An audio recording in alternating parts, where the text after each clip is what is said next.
पाकी एक बंद कमरे में एक बेड पर लेटी हुई थी। उसके हाथ पांव रस्सी से बंधे हुए थे।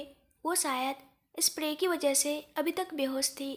वही रुद्राक्ष और आर्यन दोनों ही मंडप में बैठे हुए पंडित जी के कहने पर सारी रस्में निभा रहे थे। सभी को यही लग रहा था कि पाकी अपने कमरे में तैयार हो रही है। रूही अपने कमरे में दुल्हन बनी बैठी थी। उसी के पास उसकी नन्ही कशिश भी थी जो उससे बातें कर रही थी। तभी कशिश उठती हुई कहती है, बुआ आप तो रेडी हो चुके हो, लेकिन मैं मम्मा को देख कर आती हूँ, वो रेडी हुई या नहीं। रूही उसके गाल पर हाथ रखकर मुस्कुराते हुए बोली, ओके जाओ। कशिश रूही के कहने पर जल्दी से भागते हुए रुद्राक्ष के कमरे की तरफ बढ़ जाती है। कशिश आकर रुद्राक्ष के कमरे का दरवाज़ा बजाती है, लेकिन कोई दरवाज़ा नहीं खोलता। कशिश काफ़ी देर तक दरवाज़ा खटखटाती है, लेकिन जब पाकी बाहर नहीं आती तो कशिश भागते हुए जल्दी से रूही के पास वापस कमरे में आ जाती है। रूही उसे ऐसे भागते देख घबरा जाती है। वो जल्दी से उठकर कशिश के पास आ जाती है। रूही कशिश के गाल पर हाथ रखकर बोली, क्या हुआ बच्चा, आप ऐसे क्यों भाग रहे हो। कशिश मासूमियत से बोली, वो मम्मा दरवाज़ा नहीं खोल रही। रूही घबराते हुए, क्या ठीक है, चलो मेरे साथ। रूही जल्दी से रुद्राक्ष के कमरे के बाहर आकर पहले तो दरवाज़ा खोलने की कोशिश करती है, लेकिन उसे पता चल जाता है कि दरवाज़ा अंदर से बंद है। वो वहीं दरवाजे पर खड़े होकर कई बार पाकी को आवाज़ लगाती है, लेकिन जब पाकी दरवाज़ा नहीं खोलती तो रूही थक हार कर जल्दी से नीचे भाग कर आती है। रूही को इस तरह से नीचे देखकर सब हैरान रह जाते हैं, लेकिन उन सभी को इग्नोर करके रूही जल्दी से जाकर रुद्राक्ष को सारी बात बता देती है। रुद्राक्ष ये सुनकर घबरा जाता है। वो समझ जाता है कि जिसका उसे डर था वही हुआ है। रुद्राक्ष और आर्यन दोनों ही मंडप से उठ जाते हैं। रुद्राक्ष आर्यन से बोला, तू रहने दे भाई। आर्यन मुस्कुराते हुए बोला, तुझे लगता है मैं तेरे कहने से रुकूंगा। रुद्राक्ष उसकी बात सुनकर बस हल्का सा मुस्कुरा देता है। वो जानता था कि पाकी जहाँ भी होगी सेफ ही होगी, लेकिन फिर भी उसे पाकी के लिए डर लग रहा था। आर्यन पंडित जी से बोला, पंडित जी आप शादी की तैयारियां शुरू कीजिए, हम भाभी जी को लेकर आते हैं। चल भाई। मिस्टर खन्ना आते हुए, ये सब क्या हो रहा है। रुद्राक्ष बोला, सॉरी अंकल, अभी मैं कुछ नहीं बता सकता, प्लीज़ अभी हमें जाना होगा, मैं सब कुछ आपको वापस आकर बताऊंगा। मिस्टर खन्ना भी ये सुनकर कुछ नहीं कहते। रुद्राक्ष रूही के गाल पर हाथ रखकर जल्दी से आर्यन के साथ बाहर निकल जाता है। तभी रुद्राक्ष का फ़ोन बजने लगता है। रुद्राक्ष जल्दी से फ़ोन उठाता है। दूसरी तरफ से रुद्राक्ष का आदमी कहता है, सर राहुल एक लाल जोड़े पहनी हुई लड़की को लेकर गया है। वो लड़की बेहोश थी, वो उसे अपने हाईवे वाले फार्म हाउस पर लेकर गया है। रुद्राक्ष ये सुनते ही खुश हो जाता है। ठीक है, तुम उस पर नज़र रखना। दूसरी तरफ से जी सर कहकर फ़ोन कट जाता है। रुद्राक्ष ये बात आर्यन को भी बता देता है। आर्यन भी ये सुनकर मुस्कुरा देता है। आर्यन ड्राइविंग सीट पर बैठकर तेज स्पीड में अपनी गाड़ी हाईवे की तरफ मोड़ देता है। रुद्राक्ष उसी के पास वाली सीट पर बैठकर अपना सिर पीछे सीट से टिकाकर अपनी आंखें बंद कर देता है। दरअसल रुद्राक्ष ये बात बहुत अच्छे से जानता था कि राहुल बहुत जिद्दी लड़का है। वो पाकी का पीछा इतनी आसानी से नहीं छोड़ेगा। रुद्राक्ष पाकी को लेकर कोई भी रिस्क नहीं लेना चाहता था, इसलिए उसने अपने सीक्रेट बॉडीगार्ड्स और सीक्रेट आदमियों को काम पर लगा दिया था। उसने पहले ही राहुल के पीछे अपने आदमियों को लगाकर ये पता करवा लिया था कि राहुल कहाँ कहाँ जाता है। तब रुद्राक्ष को पता चला था कि राहुल का एक ही पक्का ठिकाना था और वो था उसका फार्म हाउस। लेकिन रुद्राक्ष पाकी को लेकर 1% भी रिस्क नहीं लेना चाहता था, इसलिए उसने मिस्टर मल्होत्रा की सारी प्रॉपर्टी पर जहाँ भी राहुल पाकी को रख सकता था वहाँ उसने अपने आदमियों को तैनात कर दिया था। रुद्राक्ष जान चुका था कि राहुल शायद उसकी शादी के दिन ये सब कुछ ज़रूर करेगा, इसलिए उसने ये सब पहले से अरेंज कर दिया था। दूसरी तरफ पाकी को भी अब धीरे धीरे होश आने लगा था। पाकी अब उठ चुकी थी। पाकी जब अपने आसपास देखती है तो वो काफ़ी हैरान रह जाती है। वो उसका घर नहीं था। हाँ, वो उसका घर नहीं था। पाकी अब अपने साथ हुआ सब कुछ याद करने लगती है। तभी उसके मुंह से एक शब्द निकलता है, राहुल। तभी पाकी को किसी के बोलने की आवाज़ आती है, yes my love, it's me Rahul Malhotra, your so loving आशिक। पाकी उसे देखकर घबरा जाती है। राहुल धीरे धीरे उसके करीब आने लगता है। पाकी को उसकी नज़दीकियाँ चुभ रही थी। राहुल आकर धीरे से पाकी के गाल पर अपना हाथ रखता है तो पाकी चीख पड़ती है और उसकी आंखों से आंसू बहने लगते हैं। नहीं प्लीज़ ऐसा मत करो, मैं रुद्राक्ष से बहुत प्यार करती हूँ, प्लीज़ मुझे जाने दो। राहुल भले ही बाहर से पूरी दुनिया के लिए बुरा था, लेकिन वो अंदर से अभी भी मासूमियत से भरा हुआ था। पाकी के ऐसे चिल्लाने पर राहुल उसके गाल पर से अपना हाथ हटा देता है। पाकी उसे ऐसा करते देख काफ़ी शौक थी। वो हैरानी से बस राहुल को देख रही थी। राहुल उसे अपने आप को इतनी हैरानी से देखता पाकर बस हल्का सा मुस्कुरा देता है और बोलता है, ऐसे मत देखो यार, मैं भी इंसान हूँ। लोग मुझे जितना बुरा समझते हैं मैं उतना भी बुरा नहीं हूँ। राहुल वहीं बेड पर बैठ जाता है। उसकी आंखें हल्की नम हो जाती है। पाकी उसे ऐसे देखकर काफ़ी हैरान थी। राहुल बोलता है, पता नहीं मैं तुम्हें ये सब क्यों बता रहा हूँ, लेकिन आज मैं अपने दिल का दर्द तुम्हारे सामने बयां करना चाहता हूँ। मैं थक चुका हूँ ये सब सहते सहते। तुम जानती हो पाकी, मैं बहुत छोटा था जब मेरी माँ मुझे छोड़कर चली गई। उसके बाद डैड अपने काम में बिजी हो गए, उन्होंने कभी मुझे टाइम नहीं दिया। मैं भी तो छोटा था, मुझे भी माँ पापा की ज़रूरत थी। अचानक एक दिन वो मेरे लिए एक नैनी, जिसे राहुल के अलावा सब उसे उसकी नानी ही समझता था, ले आए। वो नैनी राहुल का ख्याल रखने वाली बहुत अच्छी भी थी।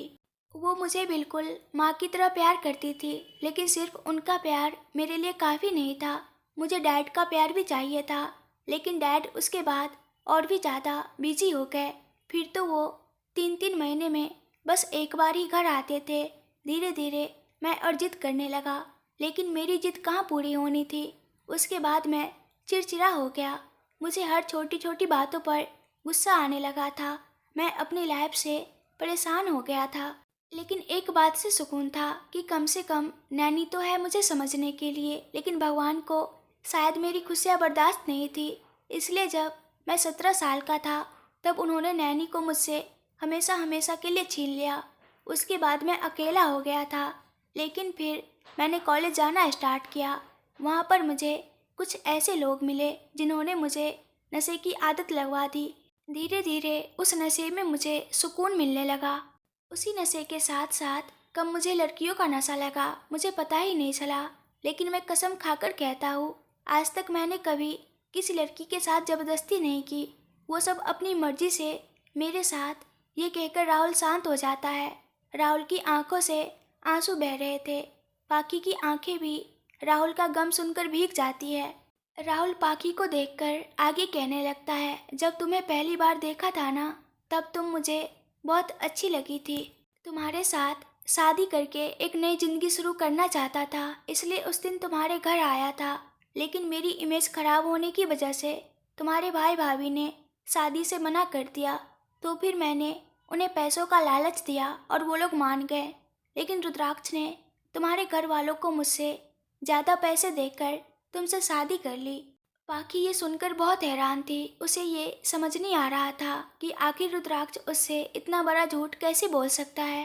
पाकी अपने मन में सोचती है कि क्या रुद्राक्ष ने मुझे खरीदा है। क्या काव्या ये सब जानती थी, उसने मुझे बताया क्यों नहीं। ये सब सोच सोच कर पाकी का दिमाग फटा जा रहा था।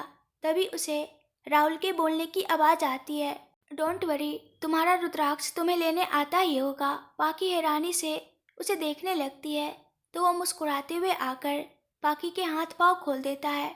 राहुल पाकी को अपने पीछे आने के लिए कहता है तो पाकी चुपचाप उसके पीछे चल देती है। राहुल अपने कमरे की खिड़की से पर्दे हटाकर पाकी को रुद्राक्ष की गाड़ी, जो कि बाहर खड़ी थी, इसका मतलब रुद्राक्ष यहाँ आ चुका था। पाकी बस हैरानी से कभी रुद्राक्ष की गाड़ी को तो कभी राहुल को देख रही थी। राहुल उसे इस तरह से हैरान देखकर हल्का सा मुस्कुराते हुए कहता है, मैं ये बात पहले से जानता था कि रुद्राक्ष हमारे पीछे है। दरअसल मैं तुम्हें किडनैप नहीं करना चाहता था, लेकिन मुझे तुम्हारे साथ एक अलग सा अपनापन लगता है, इसलिए ना जाने क्यों मैं तुम्हें बस एक बार अपने मन की बात बताकर अपने मन की सारी भड़ास निकालना चाहता था। डोंट वरी, अब तुम आराम से अपने घर जा सकती हो। रुद्राक्ष काफ़ी अच्छा लड़का है और वो तुमसे बहुत प्यार भी करता है। पाखी ये सुनकर मुस्कुरा देती है और बोलती है, तुम कोई अच्छी सी लड़की देखकर शादी क्यों नहीं कर लेते? राहुल हंसते हुए बोला, कोई तुम्हारे जैसी मिले तो बताना, तुम्हारी पहचान में। वैसे अब से मेरे लिए लड़की ढूंढने की जिम्मेदारी तुम्हारी, ओके? पाखी हंसते हुए बोली, पक्का। राहुल भी ये सुनकर मुस्कुरा देता है। तभी रुद्राक्ष और आर्यन भी कमरे में आ जाते हैं। रुद्राक्ष और आर्यन पाखी को राहुल से मुस्कुराते हुए बातें करते देख काफ़ी हैरान होते हैं। रुद्राक्ष जाकर जल्दी से पाखी को अपने गले से लगा लेता है। राहुल ये देखकर बस हल्का सा मुस्कुरा देता है। पाखी के हाथ बस हवा में ही रह जाते हैं। रुद्राक्ष को ये बात बड़ी अजीब लगती है। आखिर पाखी ने उसे गले क्यों नहीं लगाया? लेकिन इस वक्त कुछ कहना ठीक नहीं था। रुद्राक्ष पाखी को खुद से अलग करके बोला, तुम ठीक हो ना जान? तुम्हें कहीं लगी तो नहीं? पाखी बस ना में अपना सिर हिला देती है। अब रुद्राक्ष पाखी को छोड़कर राहुल की कॉलर पकड़ लेता है। राहुल उसे ऐसा करते देख बस हल्का सा मुस्कुरा देता है।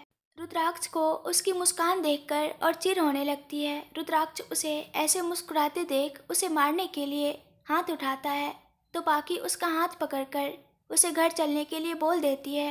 रुद्राक्ष भी राहुल को छोड़ देता है। पाखी राहुल को ख्याल रखने का बोलकर रुद्राक्ष के साथ बाहर आ जाती है। पाखी जाकर पीछे वाली सीट पर बैठ जाती है। आर्यन ड्राइविंग सीट पर और रुद्राक्ष उसके पास वाली सीट पर चुपचाप अपनी आंखें बंद किए बैठ जाता है। आर्यन एक नज़र उन दोनों को देखकर अपनी गाड़ी आगे बढ़ा देता है। पाखी बाहर देखते हुए बस यही सोच रही थी कि क्या रुद्राक्ष ने उसे पैसे देकर खरीदा है, और अगर पैसे दिए भी तो उन्होंने मुझे बताया क्यों नहीं।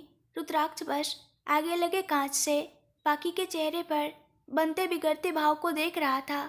उसे ये समझ नहीं आ रहा था कि अगर राहुल पाखी को किडनैप करके लेकर गया था तो वो दोनों इतना शांत होकर कैसे बातें कर रहे थे। यहाँ तक कि वहाँ से वापस आते वक्त पाखी ने राहुल से अपना ख्याल रखने की भी बात कही थी। थोड़ी देर में गाड़ी ओबरॉय मैंसन के बाहर थी।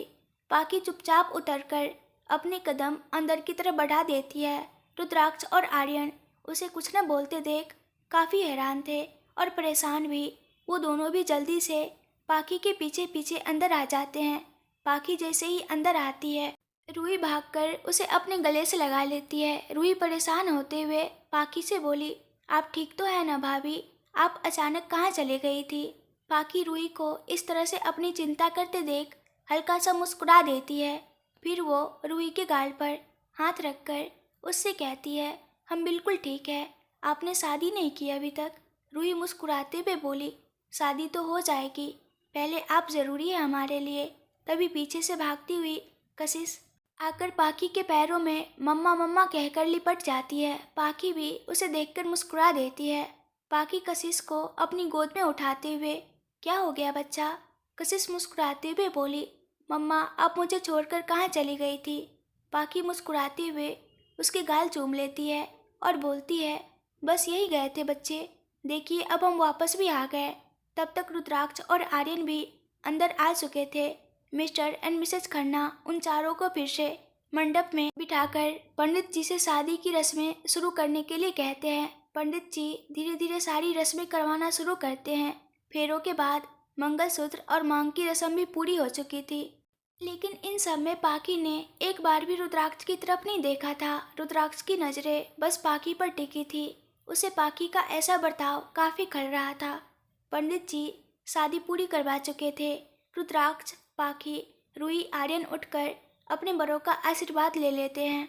सारे मेहमान उन्हें आशीर्वाद और गिफ्ट देकर खाना खाकर अपने घर चले जाते हैं। मिसेस खन्ना भी मिस्टर खन्ना के साथ खन्ना मेंशन निकल गई थी, क्योंकि आज रूही का गृह प्रवेश वहीं होना था।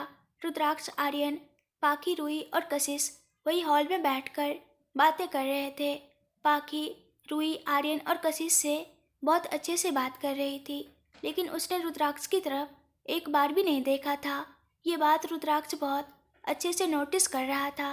रात के 8 बज चुके थे, इसलिए सभी काकी के कहने पर साथ बैठकर खाना खा लेते हैं। रुद्राक्ष को भी मिस्टर खन्ना का फोन आ जाता है तो वो और पाखी मिलकर अपनी प्यारी सी गुड़िया रूही को आर्यन के साथ उसके ससुराल विदा कर देते हैं। पाखी रूही के जाने के बाद कशिश के साथ उसके रूही वाले कमरे में चली जाती है। रुद्राक्ष भी चुपचाप उन दोनों के पीछे आ जाता है।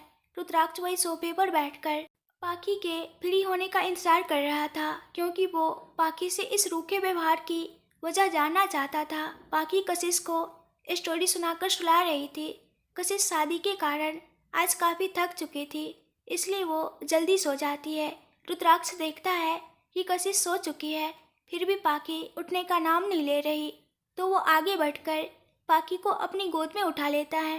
पाखी उसे ऐसा करते देख हैरान रह जाती है। पाखी कुछ कहती उससे पहले ही रुद्राक्ष कशिश की ओर इशारा करके उसे चुप करवा देता है। पाखी अब मजबूर होकर चुपचाप अपना मुंह बंद किए रुद्राक्ष को घूर रही थी।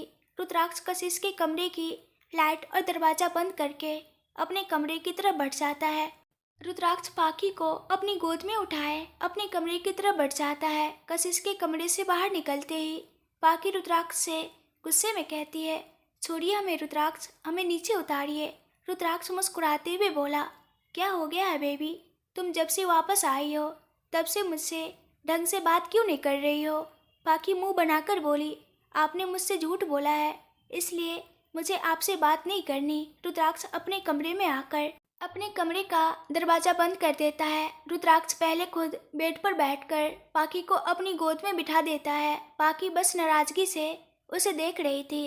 रुद्राक्ष आगे बढ़कर पाखी के होठों को चूम लेता है। पाखी अभी भी बस शांति से बैठी रुद्राक्ष की हरकतों को देख रही थी। थोड़ी देर बाद रुद्राक्ष पाखी के होठों को छोड़कर उसके खूबसूरत चेहरे को निहारने लगता है। रुद्राक्ष एक गहरी सांस लेकर पाखी से बोला, अच्छा बताओ जान, मैंने क्या झूठ बोला है तुमसे। पाखी की आंखों में ये सुनकर आंसू आ जाते हैं और वो बोलती है, आपने हमसे शादी करने के लिए भैया और भाभी को पैसे दिए। रुद्राक्ष ये सुनकर हैरान हो जाता है, ये तुमसे किसने कहा। पाखी नम आंखों से बोली, आज मुझे ये बात राहुल ने बताई।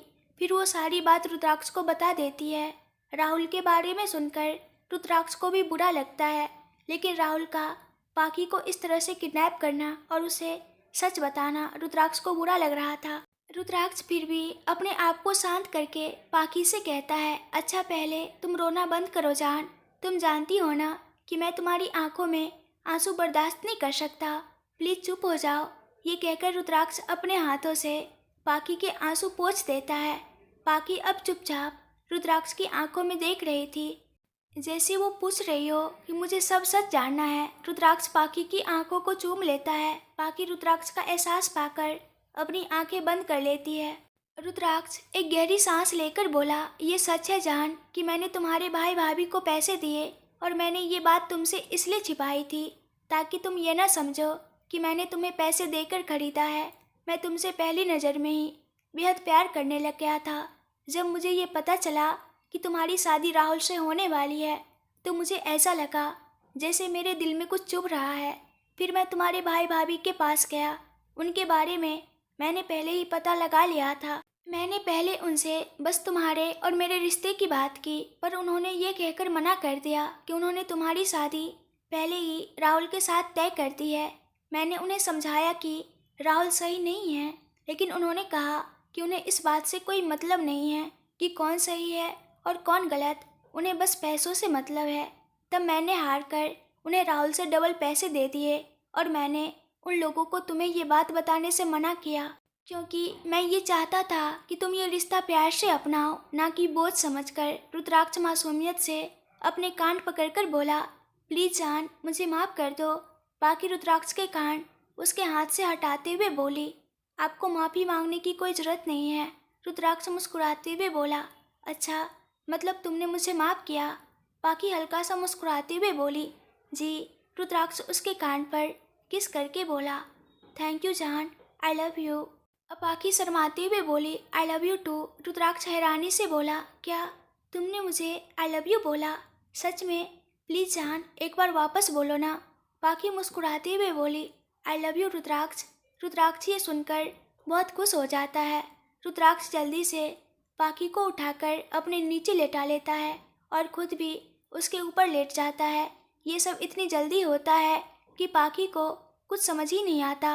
रुद्राक्ष मुस्कुराते हुए बोला, थैंक यू जान, मेरी लाइफ में आने के लिए। पाखी हल्का सा मुस्कुराकर बोली, थैंक्स टू यू, हमें इतना प्यार करने के लिए। रुद्राक्ष उसकी आंखों में देखते हुए शरारत से बोला, अच्छा, लेकिन प्यार तो अब शुरू होगा जान। तुम शायद भूल रही हो कि हमारी आज 7 फेरों वाली शादी हुई है, तो उस हिसाब से। पाखी उसकी आंखों में देखते हुए, उस हिसाब से क्या? रुद्राक्ष पाखी के ऊपर झुकते हुए बोला, उस हिसाब से आज हमारी सुहाग रात है जान। पाखी ये सुनकर शर्माते हुए अपनी पलकें झुका लेती है। रुद्राक्ष भी मुस्कुराते हुए पहले उसकी झुकी हुई पलकों और फिर उसके नाक को चूम लेता है। पाखी अब रुद्राक्ष की तरफ देखने लगती है। रुद्राक्ष उसे देखकर मुस्कुराते हुए अपनी शेरवानी का कुर्ता उतारकर फेंक देता है। पाखी अब रुद्राक्ष के 6 पैक साफ देख पा रही थी। रुद्राक्ष की वो गोरी और आकर्षित बॉडी पाखी को अपनी ओर खींच रही थी। रुद्राक्ष पाखी को बड़ी देर से नोटिस कर रहा था। पाखी कब से रुद्राक्ष के एब्स देख रही थी। रुद्राक्ष आगे बढ़कर जल्दी से पाखी के होठों पर अपने होठ रख देता है। दोनों काफ़ी देर तक एक दूसरे को किस करते रहते हैं। रुद्राक्ष पाखी को बहुत देर तक डीप किस करता है।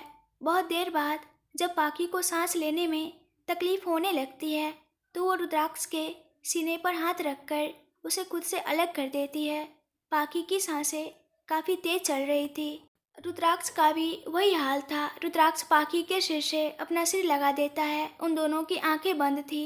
थोड़ी देर बाद रुद्राक्ष शांत होकर पाखी के गले पर किस करने लग जाता है। आज फिर वो दोनों सब कुछ भुलाकर अपनी प्यारी सी दुनिया में खो चुके थे। आर्यन और रूही भी अपने घर पहुंच चुके थे। मिसेज खन्ना कुछ रस्में करके उन दोनों को कमरे में भेज देती है। उन दोनों का रूम आज काफ़ी अच्छे से सजाया गया था। रूही का दिल कमरे को देखकर जोर से धड़क उठता है। आर्यन भी दरवाज़ा बंद करके रूही को पीछे से अपनी बाहों में भर लेता है। रूही भी उसका एहसास पाकर अपनी आंखें जोर से बंद कर लेती है। आर्यन रूही के कंधे पर अपने होठ रख देता है। थोड़ी देर बाद आर्यन रूही को अपनी तरफ घुमाकर उसके प्यारे से चेहरे को देखने लगता है। रूही की आंखें अभी भी बंद थी। आर्यन मुस्कुराते हुए रूही की आंखों को चूम लेता है। आर्यन मुस्कुराते हुए रूही से बोला, baby open your eyes. Ruhi जोर से ना में अपना सिर हिला देती है। आर्यन को ये देखकर हंसी आ जाती है, लेकिन फिर भी वो अपनी हंसी दबाकर अपने साथ लाया हुआ गिफ्ट रूही के सामने करके उससे कहता है, प्लीज़ बच्चा अपनी आंखें खोलो। रूही धीरे से अपनी आंखें खोल देती है। आर्यन उसके हाथ में लाया हुआ ब्रांडेड हैंड ब्रेसलेट रूही के खूबसूरत हाथ में पहना देता है। ब्रेसलेट पहनाकर वो रूही के हाथ को चूम लेता है। रूही उस ब्रेसलेट को देखकर बहुत खुश होती है। वो जल्दी से आगे बढ़कर आर्यन को किस कर देती है। आर्यन भी उसे देखकर हंस देता है। फिर वो उसे अपनी बाहों में उठाकर बेड पर लेटा देता है और खुद भी उसके ऊपर झुक जाता है। आर्यन रूही के ऊपर लेटकर उसके गुलाबी होठों को अपने होठों में कैद कर देता है। आज वो दोनों हमेशा के लिए एक दूसरे के हो चुके थे। सुबह हो चुकी थी। आर्यन और रूही तैयार हो चुके थे। आज रूही की पहली रसोई और पग फेरी की रस्म थी, इसलिए उसे और आर्यन को दोपहर को रुद्राक्ष के घर जाना था। रूही और आर्यन तैयार होकर नीचे हॉल में आ चुके थे, जहाँ मिस्टर एंड मिसेज खन्ना बैठकर उन दोनों का इंतजार कर रहे थे। रूही आकर मिस्टर खन्ना और मिसेज खन्ना के पांव छूकर उनका आशीर्वाद लेती है। आर्यन रूही को ऐसे देखकर मुस्कुराते हुए सोफे पर मिस्टर खन्ना के पास बैठ जाता है। आर्यन मिस्टर खन्ना और मिसेज खन्ना से बोला, गुड मॉर्निंग मम्मा पापा। मिस्टर एंड मिसेज खन्ना मुस्कुराते हुए, गुड मॉर्निंग बच्चे। मिसेज खन्ना रूही से, रूही बच्चे तुम्हारी आज पहली रसोई है। अंदर किचन में शारदा है, अगर तुम्हें कुछ बनाना नहीं आता तो वो बना देगी, तुम बस उसे टच कर देना, ओके। रूही मुस्कुराते हुए बोली, मैं बना लूँगी माँ, डोंट वरी, मुझे थोड़ी बहुत कुकिंग आती है। आर्यन ये सुनकर हैरानी से रूही को देखने लगता है, क्योंकि वो आज तक किचन के अंदर तक नहीं गई थी। रूही मुस्कुराते हुए आर्यन को आंखों से शांत रहने का इशारा कर देती है, तो वो चुपचाप बैठ जाता है। रूही भी वहाँ से किचन में चली जाती है। काफ़ी देर बाद रूही शारदा के साथ किचन से बाहर डाइनिंग टेबल पर नाश्ता लगा देती है। रूही सभी को नाश्ता करने के लिए बुला देती है। सभी नाश्ता देखकर खुश हो जाते हैं। रूही ने मीठे में सूजी का हलवा बनाया था और नाश्ता शारदा ने पहले ही बना दिया था, जिसमें डोसा, इडली और सांभर बनाया था। सभी पहले नाश्ता कर लेते हैं। उसके बाद रूही सभी को हलवा सर्व कर देती है। सभी को हलवा बहुत पसंद आता है। आर्यन भी हलवा खाकर रूही से काफ़ी इम्प्रेस होता है। सभी थोड़ी देर वहीं बैठकर बातें करते हैं। मिस्टर खन्ना ने आर्यन को बता दिया था कि वो और मिसेस खन्ना कल वापस यूएस से आएंगे और थोड़े दिनों में वहाँ का काम खत्म करके वापस लौट आएंगे। आर्यन भी उन्हें जाने के लिए हाँ बोल देता है। उसके बाद आर्यन और रूही दोनों अपनी गाड़ी से ओबरॉय मैंशन निकल जाते हैं। रुद्राक्ष की नींद आज जल्दी खुल गई थी। वो अपने सीने पर सिर रखकर सो रही पाखी को देखकर मुस्कुरा देता है। थोड़ी देर बाद पाखी की भी नींद खुल जाती है। वो रुद्राक्ष को यूं खुद को निहारता पाकर शर्माते हुए वापस रुद्राक्ष के सीने से लग जाती है। रुद्राक्ष भी उसे ऐसे करते देख हंस देता है। फिर वो बेड से उठकर पाखी को अपनी गोद में उठाकर बाथरूम की तरफ बढ़ जाता है। पाखी उसे ऐसा करते देख हैरान रह जाती है। वो रुद्राक्ष से कहती है, ये आप क्या कर रहे हैं? रुद्राक्ष प्लीज़ हमें नीचे उतारिए। रुद्राक्ष उसके गाल पर किस करके मधुर आवाज़ में बोला, जान आज हम दोनों साथ में नहाएंगे। पाखी के गाल और नाक दोनों ये सुनकर शर्म से लाल हो जाते हैं। रुद्राक्ष उसे ऐसे लाल होते देख हंसते हुए उसके नाक पर किस कर देता है। वो बाथरूम में जाकर पाखी को शावर के नीचे खड़ा कर देता है और फिर पाखी की कमर में हाथ डालकर उसको अपने पास खींच लेता है। रुद्राक्ष भी अब पाखी के साथ भीग रहा था। पाखी प्यार से उसके चेहरे और नीली आंखों को देख रही थी। रुद्राक्ष उसे ऐसे खुद को निहारता पाकर उसके होठ चूम लेता है। थोड़ी देर बाद वो दोनों बाहर आकर तैयार हो जाते हैं। रुद्राक्ष और पाखी रूम से निकलकर कशिश के कमरे की तरफ बढ़ जाता है। कशिश अभी भी आराम से सो रही थी। रुद्राक्ष और पाखी उसे ऐसे सोता देख एक दूसरे को देख मुस्कुरा देते हैं। पाखी मुस्कुराते हुए आकर कशिश के पास बैठ जाती है और प्यार से उसके सिर पर हाथ घुमाने लगती है। कशिश माँ का एहसास पाकर नींद में भी मुस्कुरा देती है। रुद्राक्ष पास ही खड़ा उन दोनों को देख रहा था। पाखी प्यार से बोली, प्रिंसेस उठ जाओ बेबी। सुबह हो गई। कशिश प्यार से बोली, प्लीज़ मम्मा सोने दो ना। पाखी उसके गाल पर किस करके बोली, नो बेबी, आप जानते हो ना आज आर्यन चाचू और आपकी रूही बुआ आने वाले हैं, प्लीज़ जल्दी उठ जाओ। कशिश ये सुनकर जल्दी से उठकर बैठ जाती है। रुद्राक्ष भी मुस्कुराते हुए कशिश के पास बैठकर उसके गाल पर किस करके उससे कहता है, गुड मॉर्निंग प्रिंसेस। कशिश मुस्कुराते हुए रुद्राक्ष के गले लगकर गुड मॉर्निंग डैडी। पाखी कशिश से बोली, आप मम्मा को भूल गई प्रिंसेस। कशिश उसके गले लगकर बोली, sorry mamma, good morning and I love you. Pakhi मुस्कुराते हुए बोली, I love you too. Rudraksh उन दोनों को गले लगाकर and I love you both. Kashish और पाखी एक साथ बोली, वी लव यू टू। पाखी रुद्राक्ष को नीचे जाने का बोलकर खुद कशिश को तैयार कर नीचे ले आती है। तब तक रूही और आर्यन भी आ चुके थे। पाखी उन दोनों को देखते ही खुश हो जाती है। कशिश उन दोनों को देखते ही भागते हुए रूही की गोद में चढ़ जाती है। बुआ आप मेरे लिए क्या गिफ्ट लाए अपने ससुराल से? रूही हैरानी से कशिश को देखने लगती है तो आर्यन कशिश को अपनी गोद में लेकर कहता है, आपकी बुआ आपके लिए आपकी फेवरेट किटकैट चॉकलेट लाई है। और फिर वो अपनी जेब से चॉकलेट निकालकर कशिश को दे देता है। कशिश भी खुश होकर आर्यन और रूही के गाल पर किस करके उन दोनों को थैंक यू बोल देती है। काकी के कहने पर सभी नाश्ता करने बैठ जाते हैं। आर्यन और रूही पहले ही नाश्ता करके आए थे, लेकिन फिर भी रुद्राक्ष के कहने पर वो दोनों भी डाइनिंग टेबल पर बैठ जाते हैं।